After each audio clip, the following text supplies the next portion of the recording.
So today is Pride Day in South Africa, a celebration of visibility, rights, and self-expression for the LGBTQ plus community. But let me ask you something. Has pride evolved into something more than just a fight for acceptance? Because lately, it's starting to look less like a rainbow flag and more like a flag of conquest.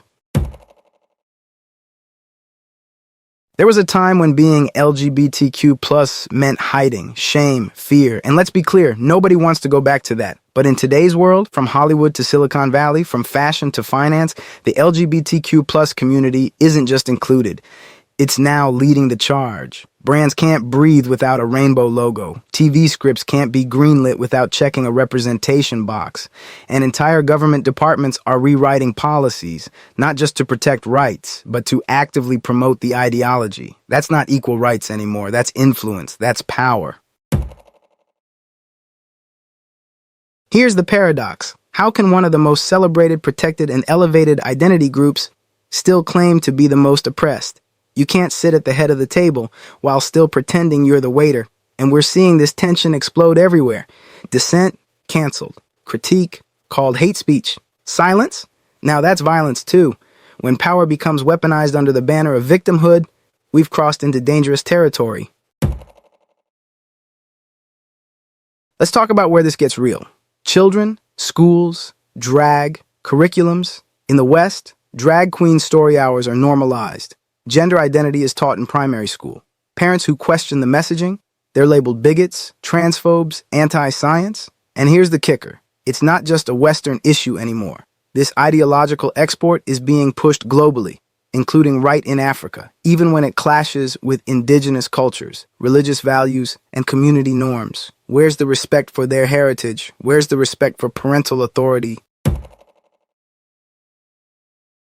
Now listen. South Africa is unique on this continent. They're liberal, progressive, constitutionally inclusive. They lead Africa in LGBTQ plus rights. But what has that liberalism really produced? Broken families, confused youth, gender wars, a media that can't say man or woman without checking 14 pronoun lists first. They copied the West playbook, and now they're starting to live its crisis. Meanwhile, the rest of Africa, they're watching, learning, bracing.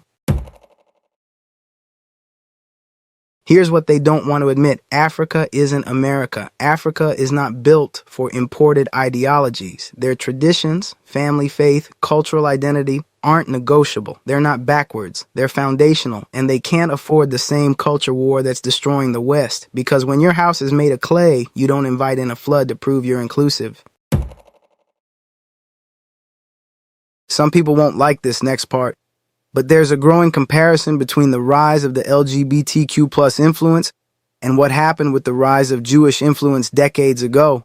Small persecuted group, massive trauma, hard-fought rise, then elite status in media, business, and global policy. History shows us that victimhood, when weaponized long enough, can transform into unchecked dominance. So the question is, who's next, and at what cost? So, here we are, South Africa's Pride Day, but maybe, just maybe, what we need more than another parade is a pause to reflect on balance, not just rights, on freedom, not just force, and on Africa's right to protect its soul without being labeled hateful. Pride had a purpose, but today we ask, has it lost the plot? Stay tuned. This is The Chat. Blez out. And if you really can't take it, become a hermit.